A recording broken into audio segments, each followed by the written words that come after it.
날씨가 참 많이 추워졌습니다. 오고 가는 길에 안전사고 없도록 여러분 조심하시기를 바랍니다. 세상 속에 그리스도인이라는 말이 있습니다. 이 말의 의미는 두 가지로 나누어 우리가 생각해 볼 수가 있다는 것이죠. 하나는 우리의 정체성을 말하는 것입니다. 한 주에 여러분들이 세상 속에 살아가는 시간은 6일입니다. 교회에 나와서 적어도 최소한 1시간 예배 드리고 가게 되면 교회에 있는 시간인 최소 1시간 정도밖에 되지 않는다라는 것입니다. 세상 속에 사는 날이 많다라는 것이죠. 그러니 어떻게 해야 됩니까? 우리가 교회에서보다 파송된 선교사로서 세상에서 6일 동안 하나님의 그 거룩함을 나타내는 삶을 살아가야 된다는 겁니다. 사실 그리스도인이라는 정체성은 우리 스스로가 정립한 것이 아닙니다. 사도행전을 보게 되면 그리스도의 도를 따르는 사람들이라고 해서 믿지 않는 사람들이 그리스도인에게 당신들이 그리스도인이다 라고 붙여준 것이 바로 그리스도인이라는 정체성입니다. 다른 하나는 세상 속에 살아간다라는 존재다라는 겁니다. 다시 말해서 우리가 살아가는 장소는 바로 세상이다라는 것이죠. 많은 사람들이 세상과 그리스도인, 이 교회의 거룩함을 분리시켜 생각한다라는 것입니다. 그러나 앞서 말씀드린 바와 같이 우리는 믿는 사람들은 세상에서 많은 시간을 보내야 되기 때문에 세상 속에 사는 그리스도인에 대한 바른 이해가 필요하다라는 것이죠. 오늘 우리가 읽은 다니엘서의 말씀, 그 세상 속에서 우리가 어떻게 살아가야 되는지 다니엘을 통해서 배울 수가 있다는 것입니다. 오늘 말씀은 믿음의 선이라는 제목으로 하나님의 말씀 전합니다. 요시야 왕이 죽은 이후에 제가 여러 번 여러분들에게 말씀드렸다시피 여호야김이라는 왕이 세워지게 되었습니다. 여호야김은 친애굽 사람이었습니다. 그런데 예레미야와 수많은 예언자들 하나님께서 뭐라고 하십니까? 친바벨론이 되어라. 이미 하나님의 심판은 계속되고 있으니 애굽이 아니라 바벨론에게 그냥 순응하고 하나님께서 하시는 일들을 바라봐라 라고 얘기했는데 여호야김은 애굽의 머리를 조아리게 되었다라는 것입니다. 여호야김이 애굽과 내통하자 바벨론 느부갓네살 이 왕은 드디어 유다를 공격하고 정복하게 되었습니다. 그 이후에 다니엘을 비롯한 여러 사람들이 포로로 끌려가게 되었습니다. 소위 농민들, 일반 사람들, 그런 사람들이 끌려간 것이 아니라 학자, 귀족들, 상위 1%, 똑똑한 사람들만 바벨론으로 끌고 가게 되었다는 사실입니다. 바벨론은 그 당시에 미국과 같은 강대국이었습니다. 강대국이라는 것은 세계 모든 질서가 내 중심으로 돌아가는 시대가 바로 그 시대였다라는 겁니다. 그러니까 다니엘서는 믿음을 가진 사람들이 바벨론에 살아가면서 어떻게 신앙인의 정체성을 가질 것인가에 대한 질문을 답하고 있다라는 것입니다. 다니엘과 세 친구들 바벨론의 궁정, 즉 세상 문화의 중심 속에서 그리스도인이라는 정체성을 지키며 살아갔다는 겁니다. 예루살렘을 침공한 느부갓네살 왕이 했던 두 가지 일이 있습니다. 첫째는 예루살렘 성전 기물을 가져다가 자신의 산당에 있는 거기에다가 두게 되었다는 겁니다. 이것은 이스라엘 백성들로 하여금 더 이상 야훼 신앙을 갖지 못하게 만드는 결과를 초래하게 되었습니다. 고대 근동에 있어서 전쟁은 사람이 하는 것이 아닙니다. 사람이 앞세워지긴 하지만 그 뒤에 신들의 전쟁이다라는 것이죠. 그러니까 이스라엘 백성들이 봤을 때에 야훼 하나님이 바벨론 신에게 졌다라는 생각을 들게끔 했다라는 것입니다. 여러분들이 잘 아시는 바와 같이 이스라엘 백성들 사무엘서를 보게 되면 법궤를 앞세우고 전쟁을 치르게 됩니다. 왜 법궤를 앞세웠을까요? 그것은 하나님으로 상징되는 법궤를 이스라엘 백성들은 앞세우게 되었다라는 것입니다. 느부갓네살 왕은 이스라엘 백성들이 자신에게 패한 것이 아니라 너희가 믿는 너희 신 없다, 너희 신이 패했다라고 그렇게 성전 기물을 보면서 느끼도록 했다라는 것입니다.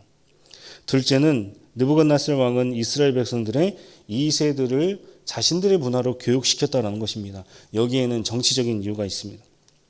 이스라엘의 젊은이들을 바벨론식의 교육을 시키고 그들을 이름을 바꿔주고 그들에게 집을 주고 먹을 것을 주게 되었습니다.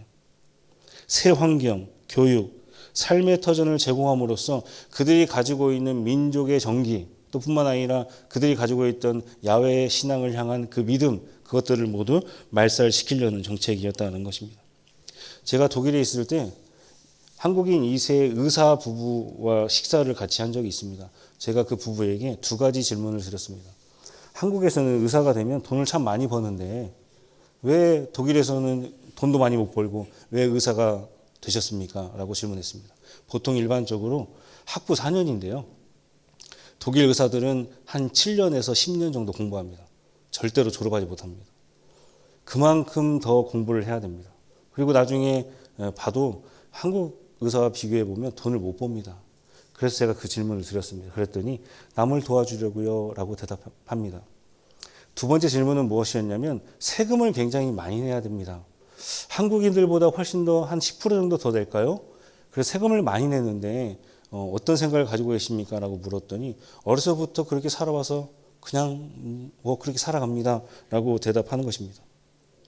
어려서부터 바벨론식의 교육을 받고 자랐던 다니엘과 세 친구들, 그 사람들이 가지고 있던 생각과 중심에는 무엇이 있었을까요? 과연 하나님이 있었을 수가 있겠습니까? 따라서 오늘 본문에서 우리는 다니엘의 그 대응을 잘 유심히 살펴볼 필요가 있습니다.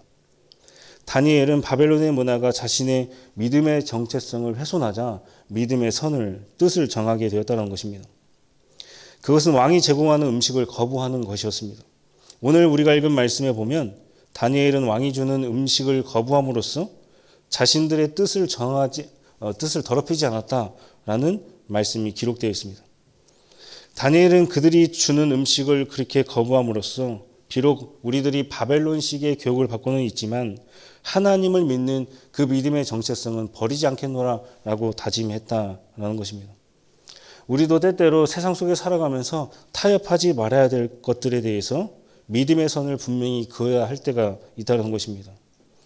회사 동료가 그릇된 행동을 할 때에, 내 가족이 믿음의 정체성에 맞지 않게 행동을 할 때에, 자신의 생각이 옳지 않으면 그것은 옳은 것이 아니다라고 거부할 수가 있다는 것입니다. 한 번이면 괜찮겠지라는 그 생각으로 하다가는 결국에는 모든 것이 무너지게 된다는 것입니다.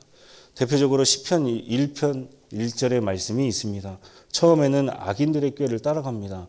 그런가? 하다가 어떻게 됩니까? 오만한 자들의 자리에 털썩 앉게 되는 것입니다.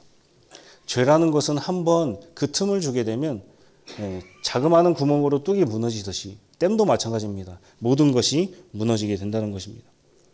다니엘은 전적으로 하나님을 의지하며 도움을 구합니다. 다니엘이 음식을 거부하기 위해서는 환관장의 도움이 절실하게 필요했다는 것입니다. 사실 다니엘에게 있어서 왕의 음식을 거부한다는 것은 말도 안 되는 행위입니다. 어떻게 왕의 음식을 거절할 수가 있겠습니까? 왕은 환관장을 통하여서 그 일을 주도했다는 것입니다. 그러니까 만약에 다니엘이 그 음식을 먹지 않게 된다면 환관장 또한 그 목숨을 부지할 수가 없게 되었다는 것입니다. 우리가 세상 속에서 함부로 결단을 내릴 수 없는 이유가 여기 있습니다. 환관장이 걸려있기 때문에 그렇습니다. 내 가족 때문에. 자기 자신만 홀로 있으면 충분히 그건 아니에요 라고 얘기할 수 있고 그 자리를 떠나버릴 수 있지만 내 가족이 걸려있고 소중한 내 지인이 걸려있고 친구가 걸려있게 된다면 그 말을 함부로 할 수가 있겠습니까? 못한다는 겁니다.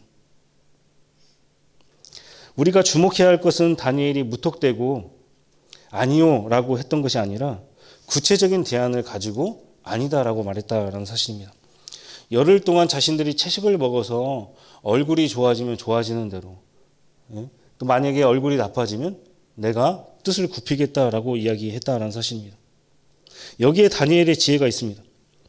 세상 문화 속에서 나의 믿음의 선을 긋고 행위하는 것, 말하는 것 굉장히 좋은 일입니다. 그런데 세상에서 믿음을 지킨다고 해서 막무가내로 행동하면 안 된다는 것이죠. 세상 문화에 동조하지 않고 하나님 창조 질서에 반하지 않는 대로 우리는 대안을 제시해야 된다는 사실입니다. 이런 말 있지 않습니까? 비판하기는 쉬워도 대안을 제시하기는 어렵다는 겁니다. 그리스도인들은 남을 비판하기보다 대안에 초점을 맞추어서 살아가야 된다는 사실입니다. 믿는 사람들은 비판을 제시하는 사람들이 아닙니다. 대안을 하나님의 뜻대로 제시하는 사람들이다라는 것입니다. 말씀을 맺습니다. 다니엘이 왕의 명령을 거부하고 채식할 수 있었던 이유는 하나님에 대한 믿음과 확신이 있었기 때문에 그렇습니다. 그는 왕의 명령을 내가 거절하여도 하나님께서 자신들을 지켜주시리라라는 믿음을 가지고 있었다는 것이죠. 때로는 이 믿음이 사람을 죽게 만드는 경우가 있습니다. 제가 신학교 처음 입학했을 때 처음 교수님에게 질문했던 질문이 그것입니다. 아니 왜 다니엘서를 보게 되면 하나님이 다 살려주셨는데 신약의 사람들은 왜 다 죽이셨습니까? 라는 것입니다. 때때로 이 믿음이 사람을 죽게 만든다라는 것이죠. 때로는 하나님에 대한 순종이 현실적으로는 더욱 유익하게 나타나지 않는다는 겁니다. 다행히도 다니엘은 그가 생각했던 이상으로 더 많은 것들을 얻게 되었습니다. 그의 얼굴은 더욱 아름다워졌고 살은 더욱더 찌게 되었다는 것이죠. 오늘날 이 땅에 수많은 그리스도인들이 살고 있습니다. 우리도 다니엘처럼 하나님을 신뢰하며 기독교 문화 속에서 살아가고 있는지 우리 스스로가 점검해 봐야 된다는 겁니다. 나에게 손해가 있다 하더라도 다니엘처럼 자신의 정체성을 지키며 살아갈 때 그리스도의 향기처럼 사회 속에서 은은하게 나타내는 향기가 있을 수 있다는 사실입니다. 그래야 세상을 변혁시키며 나아갈 수 있다는 것이죠. 믿음의 선이 있어야 올바른 신앙을 유지할 수 있다는 겁니다. 말씀 듣는 저와 여러분들 믿음의 선을 지키셔서 그 기독교 문화를 잘 이어가시는 저와 여러분 되기를 주님의 이름으로 간절히 소망합니다. 기도하도록 하겠습니다.